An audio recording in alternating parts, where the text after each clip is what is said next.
রাসূলুল্লাহ সাল্লাল্লাহু আলাইহি ওয়াসাল্লাম বলেন, যে ব্যক্তি আমার 40টি হাদিস আমার উম্মতের কাছে পৌঁছাবে তার জন্য আমি কিয়ামতের দিন বিশেষভাবে সুপারিশ করব। সুবহানাল্লাহ। নাম্বার 2, মানুষের মধ্যে যারা মৃত্যুকে বেশি করে স্মরণ করে এবং তার জন্য প্রস্তুতি নেয় তারাই সবচেয়ে বুদ্ধিমান।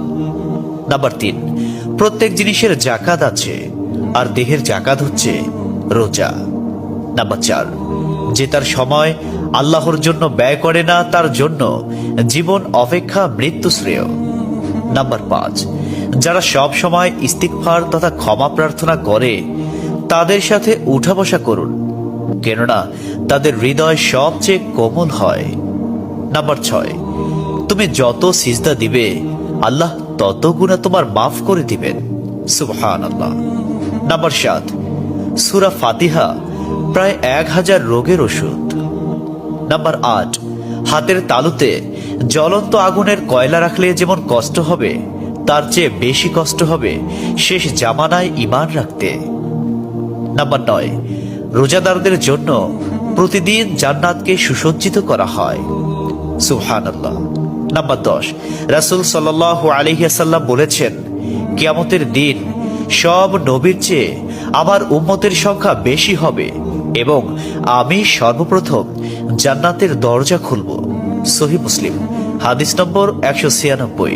11, যে ব্যক্তি রোজা রাখা অবস্থায় মারা যাবে আল্লাহ তাকে কিয়ামত পর্যন্ত সকল রোজার সওয়াব দান করবেন। সুবহানাল্লাহ। নাম্বার 12, যে ব্যক্তি ফজরের নামাজ আদায় করল সে আল্লাহর হিফাজতে চলে গেল। নাম্বার 13, রাসূলুল্লাহ সাল্লাল্লাহু আলাইহি ওয়াসাল্লাম বলেছেন, রোজা ও কোরআন কিয়ামতের দিন মানুষের জন্য সুপারিশ করবে। মুসনাদে আহমদ, হাদিস নম্বর 6626। 14, নবীজি বলেছেন, রোজাদারদের জন্য সবচেয়ে বড় খুশির সংবাদ হলো হাসরের মাঠে আল্লাহ সবার আগে রোজাদারদের সাথে সাক্ষাৎ করবেন। সুবহানাল্লাহি ওয়া বিহামদিহি।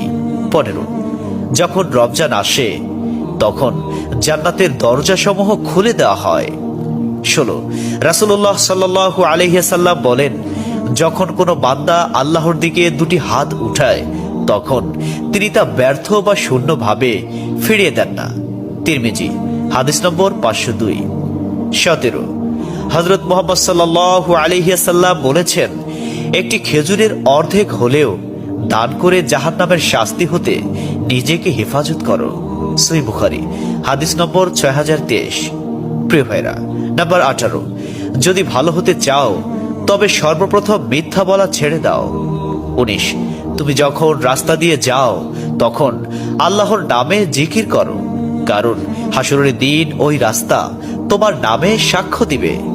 20, তোমরা সব সময় উযু করো, কারণ কিয়ামতের দিন যারা উযুকারী তাদের হাত পা উজ্জ্বল থাকবে। সুবহানাল্লাহি ওয়া বিহামদিহি। 21, যার দুঃখ বেশি তার প্রতি আল্লাহর রহমতও বেশি। 22, যখনই নামাজে দাঁড়াবেন জীবনের শেষ নামাজ মনে করবেন। 23, যে মহিলা গর্ভাবস্থায় 1 খতম কোরআন পাঠ করবে তার গর্ভের ওই সন্তান একজন নেককার বান্দা হিসেবে দুনিয়াতে আগমন করবে। সুবহানাল্লাহ।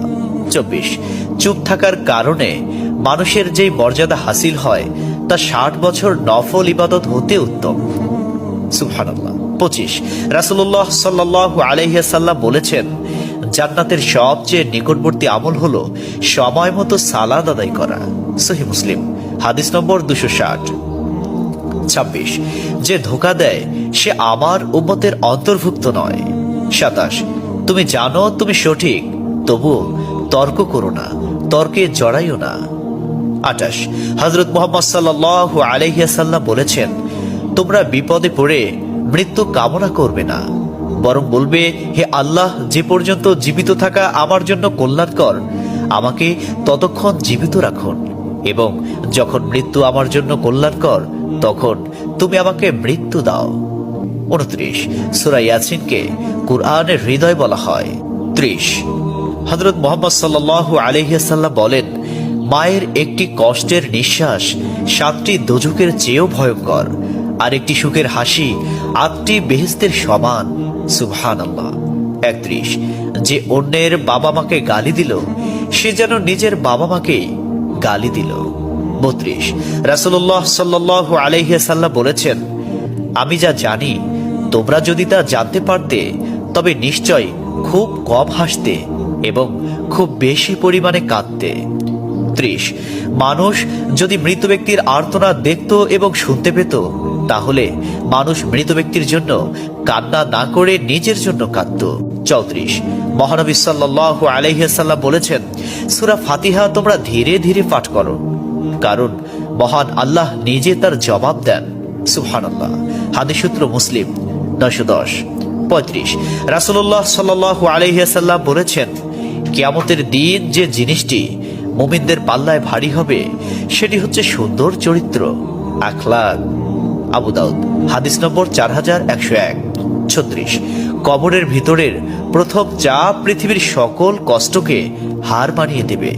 37 হযরত মুহাম্মদ সাল্লাল্লাহু আলাইহি ওয়াসাল্লাম বলেন, যে ব্যক্তির অন্তরে এক সরিষা দানা পরিমাণ অহংকার থাকবে সে জান্নাতে প্রবেশ করতে পারবে না। সহিহ মুসলিম হাদিস নম্বর 91। 38 কিয়ামতের দিন ওই ব্যক্তির জন্য সুপারিশ করা হবে যে প্রচুর শীত উপেক্ষা করেও ফজরের নামাজ আদায় করল। 39 নিশ্চয় মহান আল্লাহ নম্র, তিনি নম্রতাকে পছন্দ করেন।